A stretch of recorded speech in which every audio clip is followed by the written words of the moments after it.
Bonjour à tous et bienvenue dans le 7e épisode de l'Instant Cosy. Aujourd'hui, j'ai le plaisir de recevoir Sébastien Janin, CEO de Nu Programmatique, qui est une start-up spécialisée dans la programmatique comme son nom l'indique. Comment vas-tu, Sébastien ? Écoute, ça va, content d'être avec toi Hugo, puis tout juste revenu d'Asie pour Montréal, donc content d'être sur le même fuseau horaire. Est-ce que tu es venu à Montréal simplement pour le podcast ? Je suis venu évidemment pour le podcast, mais je suis aussi venu pour revoir un petit peu mes amis, mes partenaires. J'étais en voyage depuis 7 mois en Asie, puis maintenant je suis là pour les clients, les partenaires, les amis. Bah écoute, c'est ce qu'on va chercher justement à comprendre à la fois ton parcours, qu'est-ce que Nu Programmatique, etc. Mais avant de tomber dans ce qu'est Nu, j'aimerais bien que tu m'expliques un peu qui es-tu, Sébastien Janin, et quel a été ton parcours avant d'avoir fondé Nu Programmatique. Moi, ça fait 12 ans que je baigne maintenant dans le marketing, puis je me suis spécialisé directement en publicité programmatique. Donc j'ai baigné dans le monde des agences pendant longtemps à Paris, puis ensuite ici à Montréal. Puis j'ai monté différents pôles programmatiques avant de monter Nu Programmatique. Enfin, pourquoi Nu ? Comment t'es arrivé avec ce nom-là exactement ? C'est une bonne question. Réponds à cette question, après j'en ai une autre juste après, mais pourquoi Nu déjà ? Nu, en fait, puis avec les deux trémas, j'aime un peu l'ambiguïté de Nu, parce que ça peut se prononcer de trois manières, Nu, nous, new, et puis finalement c'est vraiment ça l'ADN de Nu, se mettre à nu, c'est essayer d'être transparent, donc c'est vraiment le côté éthique, on essaie de prendre des décisions éthiques, de travailler en prenant en compte l'économie locale, en prenant en compte la durabilité, l'impact, etc. Donc on fait des choix orientés comme ça.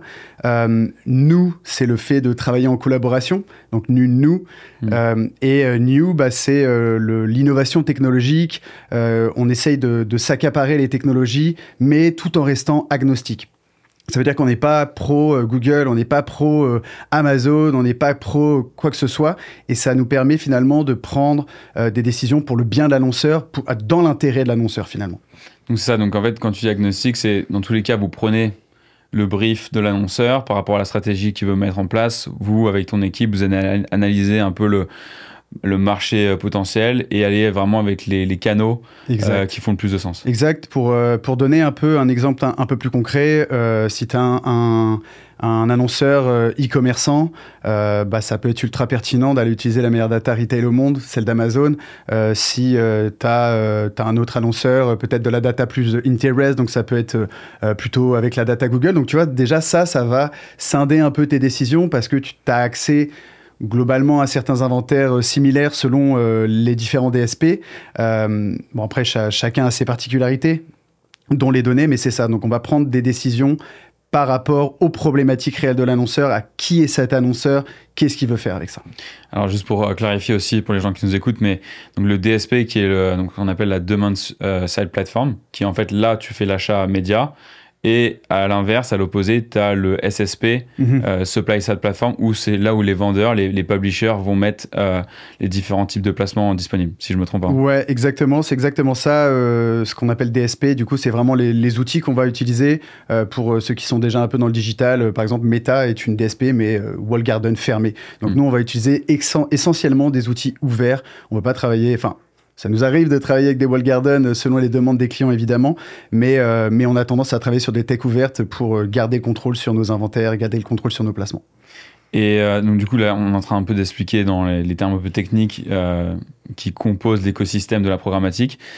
Ce qui m'amène en fait vers une question, c'est si demain, tu devais expliquer à quelqu'un qui n'y connaît rien à la programmatique, je sais que c'est quelque chose qui est compliqué quand même, qui est complexe, mais est-ce que tu arriverais un peu à une manière un peu simpliste, si je peux dire, le plus simple pour expliquer à quelqu'un qui nous écouterait et qui ne connaîtrait pas la programmatique ? Ouais, absolument. Oui, du coup, c'est vraiment un marché complexe avec beaucoup d'acteurs, mais je pense qu'une façon assez simple de le comprendre, finalement, il faut s'imaginer tout ce que sont les médias, tout ce qui étaient les médias et ce qui sont encore, donc l'affichage extérieur, la radio, la télé, la presse, tout ça, imaginez ça digitalisé et accessible à travers une seule et même plateforme. Oh, c'est bien expliqué. C'est bien expliqué.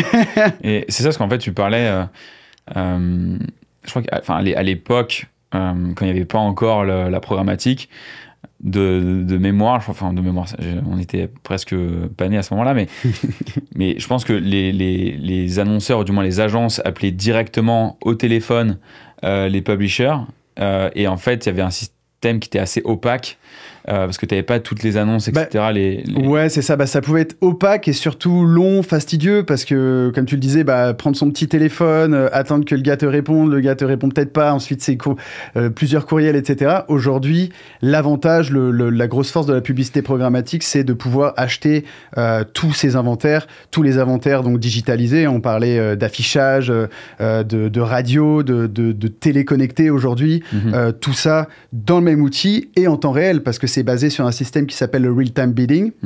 Donc, tu fais des enchères en temps réel pour acheter des emplacements publicitaires de Hugo qui est en train de surfer sur la presse pour regarder du contenu, en apprendre un peu plus. Et puis, tu vas avoir des emplacements publicitaires et nous, on va le savoir en temps réel et pouvoir t'afficher une publicité qui fait du sens pour toi.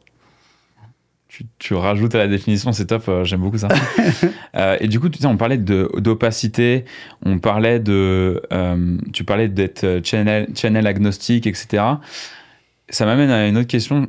Il y a plusieurs trade desks en ce moment. Qu'est-ce qui fait que Nu, tu l'as dit un peu, tu as gratté un peu la surface, mais si ça te dérange pas, j'aimerais juste un peu mieux comprendre ce que fait Nu. En quoi vous êtes différent Qu'est-ce qui ferait qu'aujourd'hui, moi en tant que client, j'irais plus voir Nu qu'une autre trade desk par exemple? C'est une bonne question parce qu'aujourd'hui sur le marché, on a des agences 360 qui vont avoir tendance à faire pas mal de choses et de l'achat programmatique et du social et du search et parfois du traditionnel. Nous, on a déjà pris la forte décision de se spécialiser essentiellement sur l'achat programmatique à travers l'open web, donc le marché ouvert, pas les walled gardens. Donc ça, c'est déjà un élément de différenciation parce que j'ai le sentiment que vouloir être bon un peu partout, c'est parfois difficile de devenir expert partout, alors que quand tu choisis un segment, t'arrives à être un peu meilleur, à creuser les sujets, à suivre l'actualité de la tech, etc., etc. Donc, ça, c'est un premier point. Et puis, les autres points, c'est sur notre vision des choses, sur notre accompagnement. Donc, je parlais un petit peu d'éthique tout à l'heure. On prend en considération les problématiques, les problématiques économiques, les problématiques sociales. Donc, il y a des problématiques dans les médias. Il y a une guerre économique avec les US, Trump qui impose des taxes, etc. Tous ces éléments-là sont à prendre en considération. Et si on est à penser que il y a que Google Ads, que Meta finalement, ça va toujours du même côté finalement, les investissements vont toujours du même côté. Donc nous, on s'est plutôt dit, ok, on a un écosystème médiatique local au Québec, au Canada, qui est déjà fragilisé, on va favoriser cet écosystème. Donc ça, c'est une de nos grandes forces, on prend des décisions plus éthiques, agnostiques, c'est ce que je disais tout à l'heure, on analyse, on essaie de comprendre les techs qui existent et on les utilise à bon escient. Donc ça, c'est le deuxième point. Et collaboratif, on travaille évidemment avec nos clients main dans la main. Aujourd'hui, on est dans l'ère de l'IA, du tout automatisé. On prend évidemment cette vague-là, parce que ça fait longtemps qu'elle est présente. L'IA, elle est déjà dans les DSP depuis longtemps. Aujourd'hui, elle arrive plus en surface, plus de façon conversationnelle. Nous, on prend ces avantages, on automatise nos process en interne pour gagner en efficacité et finalement garder seulement les tâches à plus forte valeur pour nos clients, mais sans jamais perdre le côté humain. En fait, on veut garder le côté humain, toujours être là pour nos clients. Donc, toutes les tâches type setup, type extraire de la donnée, la modéliser, etc., ça prend du temps. Tout ça, aujourd'hui, ça s'automatise assez facilement. Mais par contre, ce qui est plus difficile à automatiser, c'est une bonne analyse, des bons insights, puis c'est ça que veulent les clients. Donc, le côté collaboratif, il est là. On met au centre l'humain pour comprendre les besoins, les problématiques et donner des réponses, trouver des mots dans la donnée finalement. Et c'est ce que fait Nu. C'est ce que fait Nu, exactement. Tu parlais ça que il y a des conflits politiques, etc. Puis pour avoir fait un peu de programmatique aussi, souvent tu parles de whitelisting, etc. T'as pas envie à ce que ta publicité soit mise à côté de certains types de contenus. Est-ce que c'est quelque chose aussi, j'imagine, que vous pratiquez 100%. Assez souvent, ouais. 100%, c'est certaines problématiques plus technique qu'il y a en publicité programmatique, c'est bien de savoir où on diffuse. Donc nous, c'est ça aussi notre angle. On essaie d'être transparent, de montrer où est-ce qu'on diffuse, de choisir, de choisir nos placements. Mais c'est bien de choisir, mais une fois que tu as choisi ton placement, il y a le contenu qui va avec. Donc tu peux très bien apparaître sur la presse, c'est un bon site, c'est un excellent site. Mais si tu apparais sur la presse sur, je sais pas, un discours qui n'est pas adapté, ou peu importe quel type de contenu qui n'est pas adapté, ça peut être problématique. Donc nous, ce qu'on essaie de faire, c'est qu'on utilise toutes les forces d'une DSP en essayant de retirer certains mots-clés, certaines expressions pour éviter d'apparaître à côté de certains contextes qui ne sont pas adaptés, tout simplement. Donc oui, on met à cœur tout ce qui est sécurité de marque. D'accord. Et pour continuer un peu dans les différentes tendances, ça fait quand même longtemps qu'on en parle, mais on parle des cookies tiers qui disparaissent, etc. Et souvent, on avait dit que c'était parfait pour la programmatique parce que ça permettait d'aller encore plus loin dans le targeting et parler de targeting de précision. Maintenant que les cookies disparaissent, etc., comment tu vois, quel est l'impact que tu penses que c'est en train d'avoir sur l'achat programmatique? Déjà, pour ceux qui suivent les médias, on a tous eu la petite histoire de Google qui est presque un running gag, quoi. Donc, on va couper les cookies tiers. Finalement, on décale de 6 mois, 1 an, etc., etc. Et puis, les cookies tiers sont toujours là. Mais évidemment, suite à cette annonce, le marché a déjà évolué. Il y a des réponses. Aujourd'hui, on est capable, je le disais un petit peu, de cibler par le contexte assez précisément. Donc ça, c'est hyper pertinent parce qu'on arrête de se baser sur de la donnée. On se base sur un contexte, donc des mots qui vont apparaître sur un article, dans une vidéo, etc. etc. Donc ça, c'est un ciblage qui reste assez précis. Évidemment, je pense que c'est encore une fois une bonne chose parce que aujourd'hui, on va de plus en plus exploiter la donnée first party des clients. Donc, les clients, souvent, ils vont avoir des bases de données CRM, dépendamment de la taille du client, assez bien rodées parce que ça fait longtemps qu'ils collectent ce genre d'informations. Puis, on va pouvoir utiliser cette donnée, la transformer et remarketer, recibler finalement les internautes. Donc, ça, c'est une mine d'or. Pour moi, la donnée first party, c'est une mine d'or. Et il existe un troisième mode de ciblage qui sont les ID.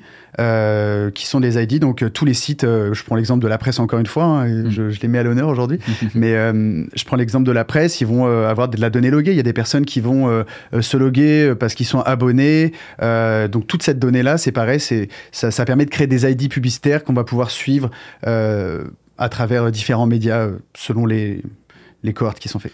Et tu parlais à un moment donné, ou aussi à force de... On en avait déjà parlé un peu, etc., par le passé, mais la force de Nu aussi, c'est de... Et tu parles de la presse, que tu les mets à l'honneur, mais en fait, vous essayez aussi de souvent mettre à l'honneur les médias québécois et canadiens aussi. Canadiens, québécois, etc. Mais surtout des médias locaux. Exact. Et ça, en fait, pour quelles raisons, en fait, et comment vous arrivez à faire ça et à vous assurer que ça permet vraiment de bien répondre aux besoins de vos clients? C'est pas on le fait pas toujours par défaut. Okay. On le propose évidemment, c'est ce que je disais, c'est une approche éthique, mais il faut prendre en considération aussi la volonté de l'annonceur. On le propose aujourd'hui parce que, comme je l'introduisais un petit peu tout à l'heure, l'écosystème médiatique québécois, canadien est fragilisé. C'est pas le même qu'on peut avoir en France, par exemple. Il y a moins de médias, c'est plus difficile de maintenir cet écosystème. Donc, l'avantager, le proposer, avoir une offre qui favorise les médias locaux, pour nous, c'est important. Ok. Et une autre chose que tu avais mentionnée au début du podcast, donc on parlait encore une fois d'opacité et le fait que Nu, justement, s'oppose à ça en étant transparent, en se mettant à nu, en fait, un petit peu. J'ai souvent cette impression, pour avoir travaillé pour différents annonceurs, qu'il est difficile d'avoir un peu cette transparence-là. On parle de black box, souvent au niveau des coûts, etc., reliés à la programmatique et sûrement à d'autres coûts. Mais là, aujourd'hui, je vais peut-être rester sur la programmatique. Comment t'expliques ça qu'en programmatique, il y a souvent ce thème de black box là les annonceurs? pour revenir plus sur l'écosystème programmatique et moins passer du temps sur le côté black box qui existe, l'écosystème programmatique est quand même un écosystème avec beaucoup d'acteurs, beaucoup d'intermédiaires. Donc, on parlait tout à l'heure de DSP, de SSP. Je ne vais pas décrire la totalité du marché, mais entre ces deux plateformes-là, derrière, déjà, on a les annonceurs, les éditeurs, les agences, il y a la data, il y a les places de marché, etc. Donc, c'est un marché complexe où il va y avoir, évidemment, à chaque intermédiaire, des frais qui vont être pris. Donc, des fois, ça devient assez difficile de suivre où est-ce qu'est allé tel et tel dollar. Nous, ce qu'on voudrait, c'est que ce soit simple, finalement, qu'on soit capable de dire, j'ai affiché sur tel site, ça m'a coûté tant, il n'y a pas eu d'intermédiaire, ce serait top, mais pour l'instant, c'est pas comme ça. Donc, le marché est encore complexe aujourd'hui et nécessite encore quelques changements, quoi. Ça m'intéressait un peu de savoir, c'est quoi ton avis par rapport à l'IA et par rapport un peu au futur de l'achat programmatique.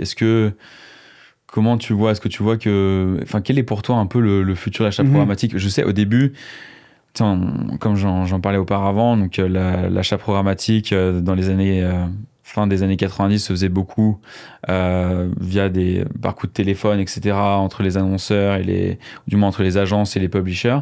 Maintenant, il y a le DSP. Avant, on devait être un peu plus rigoureux dans la manière de faire le setup. Aujourd'hui, tu décides d'optimiser un peu au cost per click, par exemple, en cliquant sur une case. Tu peux même maintenant décarboniser tes achats en cliquant sur une autre case. Est-ce que tu as des guesses un peu? Est-ce que tu as des idées d'où est-ce que ça va partir? Ouais, 100%. Bon, il y a plus... J'espère que ça va partir dans ce sens-là. Ça a tendance à aller dans ce sens-là. Déjà, on est en train de gagner un petit peu en transparence. Aujourd'hui, on parle de supply path optimization, donc d'optimisation du chemin d'achat, quoi, finalement. Donc, on essaye de tracer un petit peu mieux quand j'achète un site, où est-ce que je l'ai acheté, est-ce qu'il y a eu des intermédiaires. Donc, il y a des techs qui existent aujourd'hui, des techs, des techs, on va appeler ça des techs, ads.txt qui permet de savoir quels sont les différents intermédiaires, puis il y a son miroir de l'autre côté, le seller.json, etc. Donc tout ça vient aider, ça va dans le sens de la transparence. Puis on parle d'intelligence artificielle, effectivement, de décarbonisation. J'aimerais que le DSP du futur intègre évidemment toute une partie d'IA. Donc là, c'est bien, ça commence à s'intégrer. On voit dans DV360, on le voit dans StackAdapt aussi. Il y a des petites box IA qui s'ajoutent. Mais je trouve que un des grands freins de l'accessibilité à ces technologies, c'est la complexité technologique.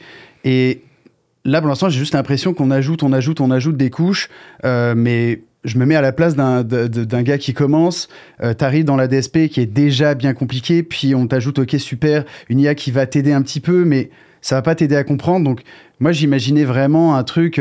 beaucoup plus simple. Vraiment plus simple, ouais, vraiment plus simple.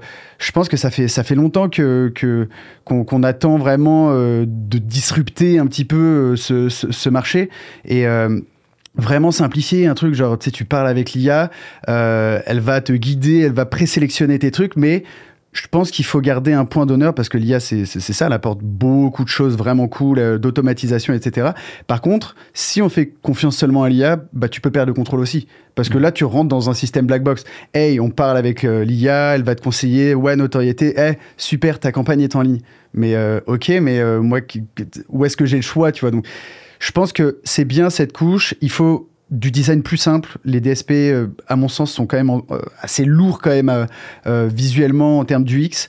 Donc, moi, j'aimerais voir un truc vraiment simplifié, boosté à l'IA, mais où on a toujours le contrôle, où tu peux aller derrière si tu sais comment utiliser. Et puis... on parlait de décarbonisation, on parle de transparence, on parle de fraude. Et tout ça, aujourd'hui, c'est pas des éléments qui sont incorporés basiquement dans les DSP. Ouais. Donc on commence à les voir, il y a des techs qui se créent à droite à gauche, etc. Puis il faut les connecter, machin, ou t'en as certaines qui sont connectées par défaut. Double Verify. Ouais, Double Verify, IAS, etc. pour tout ce qui est fraude publicitaire. Mais tu vois, c'est pas nativement intégré, c'est ça qui est dommage, tu vois. Donc je pense qu'il y a encore un effort là-dessus, plutôt que de toujours être basé sur des KPI, enfin des métriques très basiques, type l'impression, le clic, etc. On veut vraiment que ça aille plus loin et remettre au centre un peu la décarbonisation, remettre au centre l'humain, toucher un être humain. On veut toucher un être humain, en fait. Quand on fait une impression, c'est un être humain qu'on veut toucher. Donc, je trouve que les DSP doivent encore évoluer et j'aimerais voir ça dans les DSP du futur Ouais, mais écoute, j'ai une question un peu bold pour toi. Parce que là, tu commençais un peu à imaginer la prochaine DSP. Si tu devais garder un feature des DSP actuels et en enlever un, est-ce que tu as... Ben, ça rejoint un peu ce que je viens de te dire. Ouais. Finalement, tout l'aspect customisation, c'est ça la force de la publicité programmatique. Tu sais, quand tu es dans Meta aujourd'hui, bah, tu sais, c'est genre drop-moi ton budget, drop-moi ta créa, je m'occupe du reste, t'inquiète. L'avantage de la publicité programmatique, c'est que ouais, tu peux mettre ton budget, tu peux mettre ta créa, mais tu vas pouvoir gérer tes placements, ta date. Enfin, il y a beaucoup de choses. Tu peux vraiment customiser assez finement tes placements. Donc ça, la customisation, moi, je la garde. Ça, c'est sûr. Ça, je garde. Et ça, je garde. Dans ce que tu disais, ce que tu jetterais, c'est le côté UX ouais, trop compliqué. Que je trouve complexe. Et bah, j'ai été il y a longtemps, du coup, il y a 10 ans, quand je suis déjà arrivé dans ces plateformes, à l'époque sur AppNexus, je m'arrachais les cheveux. Moi, je voyais ça, c'était super complexe à utiliser. Ouais. Il y avait plein de trucs, plein de tech, puis tu pouvais connecter plein de choses. Donc, c'était super cool parce que d'un côté, tu découvres plein de trucs, mais je me mets encore une fois à la place d'un acheteur média junior du futur. Tu m'étonnes qu'il y ait des fautes finalement en fait. Tu m'étonnes qu'il y ait des problématiques de perte d'argent, de gaspillage d'argent parce que la complexité rend difficile d'avoir un bon ciblage, de bien comprendre quels sont les atouts, comment les utiliser dans une DSP. Donc la simplification pour moi c'est peut être clé pour la démocratisation de cet outil, de ce mode d'achat. Et tu vois, depuis le début, j'entends parler de plusieurs noms de DSP. DV360, tu as parlé de StackAdapt, je connais aussi The Trade Desk. Comment tu choisis le bon DSP? Est-ce que t'as les plus connus? Est-ce que tu vas avec le plus connu? Comment même toi, quand tu as fait tes achats, t'as fait tes achats, t'as fait ton marché avec lequel DSP je vais travailler, qu'est-ce que tu regardes exactement comme critère? Souvent, déjà, on essaye de toujours manipuler plusieurs DSP. Donc, tu as parlé de TTD, Amazon, StackAdapt pour le côté plus local, Pelmorex aussi, qui est un DSP très local canadien. T'as évidemment le côté inventaire, genre quel type d'inventaire as-tu accès? Tu vas utiliser un DV360 si tu veux avoir accès à YouTube. YouTube, pour moi, c'est genre un des médias les plus puissants aujourd'hui, puis ça va continuer de grandir. Donc, ça reste indispensable dans un mix média, bien que, tu sais, on veuille pousser du local. Des fois, c'est important de quand même avoir du YouTube. Si tu veux faire du Prime Video, par exemple, bah, t'es forcé d'aller sur du Amazon, par exemple. Ouais. Donc, tu vois, il y a tous ces différents argumentaires. Puis là, je pense un peu à StackAdapt aussi. StackAdapt, aujourd'hui, ils vont vraiment dans le sens de la simplification de l'UX pour le coup, et ils intègrent au fur et à mesure des éléments qui sont plus complexes à intégrer parfois sur un DV360. On parle de Dynamic Creative Optimization, donc les créas qui vont s'adapter en temps réel selon ta localisation. L'engagement aussi de la personne qui va recevoir l'ad, exactement, selon que tu sois à Paris ou à Montréal, bah, tu vas recevoir une pub différente. Donc tout ça, bon, bah, c'est même encore plus précis, ça va jusqu'au code postal. C'est complexe à intégrer dans un DV360 parce que ça passe par un campaign manager, donc il faut maîtriser encore une autre tech, par un Google Studio, donc tu as tout un tas de tech, etc. pour finalement aboutir à de la DCO, bon, bien que tu aies une petite partie dans DV360. Et ce que j'aime bien chez StackAdapt, c'est qu'eux, ils vont avoir tendance à justement simplifier ça, avoir des templates très simples à utiliser, donc c'est cool d'avoir accès finalement à différentes techs pour profiter des atouts finalement de toutes ces techs. Ok. Donc StackAdapt, c'est bien. StackAdapt, c'est bien. C'est bien, ok. J'ai jamais utilisé StackAdapt d'ailleurs. J'ai toujours utilisé DV360 ou The Trade Desk, mais intéressant, ok. Ouais. Je vais regarder ça. J'ai envie de changer un peu de type de questions, parce que là, c'est des questions assez techniques qui parlent plus peut-être à des acheteurs programmatiques, etc. J'ai envie de me mettre plus à la place d'un client, par exemple. Et pour avoir, encore une fois, travaillé chez quelques annonceurs, souvent, tu as toujours la partie measurement qui est, moi je trouve, et après ça m'intéresse d'avoir ton point de vue, qui est le plus challenging. Parce qu'en fait, souvent, les clients, du moins les annonceurs pour lesquels j'ai travaillé, regardent beaucoup. Tu sais, on parle de modèles d'attribution. Mhm. Et souvent, pour un peu clarifier pour les gens qui nous écoutent, mais tu sais, on parle de last click, de first click, etc. Et donc, en fait, quand on parle de first click, c'est que le modèle d'attribution de Google Analytics, par exemple, va donner l'attribution de l'achat, par exemple, sur ton site e-commerce Mhm. à la première ad. Où est-ce qu'il a vu cette première ad? Exact. Si c'est le last click, c'est au travers du journey de ton consommateur. C'est par où il a fait l'achat qui a été le dernier touchpoint qu'il a effectué. Et souvent, nous, c'était avec le last click. Le problème, c'est qu'on sait que la programmatique, c'est souvent du first click. Aïe, aïe, aïe, aïe, ça, c'est un sujet qui fait mal. Et je m'en souviens, et nous, on faisait énormément d'éducation là-dessus, mais ça restait un challenge. Est-ce que c'est quoi ton c'est toujours un challenge. La mesure, c'est vraiment hyper difficile. Il y a différents outils. Évidemment, la publicité programmatique, bien qu'on remonte des clics, c'est quand la dernière fois que tu as cliqué sur une bannière, c'était pas hier. Moi, je me souviens pas, je suis même pas sûr de déjà avoir cliqué sur une bannière, sauf peut-être dans les années 90. Donc, penser au clic après de la publicité programmatique et avoir un système de mesure d'attribution basé sur le clic, bah, c'est sûr que ça fait toujours mal à la publicité programmatique. Ce qui est dommage, parce que finalement, ce qui est important comme notion, c'est l'incrémentalité. Donc, tu sais, si tu vas toucher des personnes avec le search sur ta brand, qui connaissent déjà ta marque, qui sont dans tous les cas déjà sur le point de convertir en last click, bah, c'est cool, mais t'as pas d'incrément. Donc, la publicité programmatique, l'avantage, c'est que comme c'est assez large, comme c'est assez top of funnel, tu vas pouvoir jouer vachement sur l'incrément, exclure tes audiences, etc., travailler beaucoup d'incrémentalité, donc faire rentrer du monde dans ton funnel. Donc, si tu regardes que le last click, bah, forcément, tu te coupes un peu de la publicité programmatique, tu te coupes de l'incrément, et à long terme, bah, c'est mauvais pour tes ventes, tout simplement.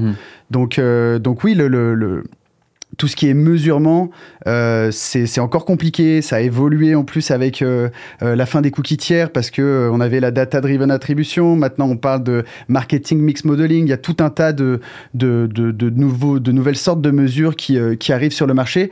Mais ça se voit que ça tâtonne un peu. Tout le monde y va de son modèle, que ce soit chez Google, etc. Donc, pour moi, c'est pas encore très clair. Okay. Est-ce que tu es optimiste par rapport à l'achat programmatique en général? Je suis vraiment très très optimiste par rapport pour l'achat programmatique parce que c'est ce que je dis. Pour moi, c'est vraiment le top pour faire de la notoriété.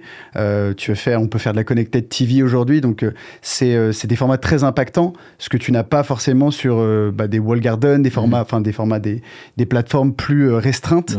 Donc ouais, moi je suis très très optimiste. Et puis c'est l'open web, donc il y a énormément d'innovation, il se passe énormément de choses et c'est ça qui me rend très optimiste d'être sur ce marché-là. Ouais. Top. Ouais, en vrai, je crois beaucoup à la programmatique. Je pense juste que ça requiert beaucoup plus d'éducation.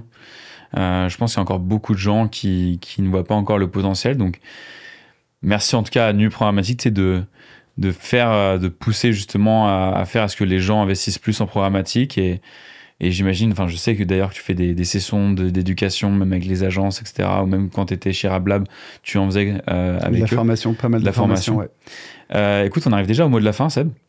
Et en fait, j'ai une question pour toi et peut-être qu'il va sûrement intéresser les gens qui nous écoutent. Mais quel a été au moment où tu t'es lancé, quel a été le tips, je dirais, que tu as reçu qui t'aide encore aujourd'hui? Je dirais que... Ou le meilleur conseil, ou le meilleur conseil. Est-ce que j'imagine que tu en as eu plusieurs. J'imagine les conseils, il y en a eu plein. J'imagine que tu t'es entouré... Il y en a encore, ouais. J'imagine que tu t'es entouré de mentors, etc. Est-ce que tu en aurais quelques-uns que tu pourrais nous partager aujourd'hui et qui pourraient sûrement intéresser certaines personnes? 100%, je dirais que la priorité, c'est si tu veux entreprendre, commence en fait. Déjà, commence à marcher, commence à faire les choses. Te pose pas trop de questions et répare, avance au fur et à mesure, innove, etc.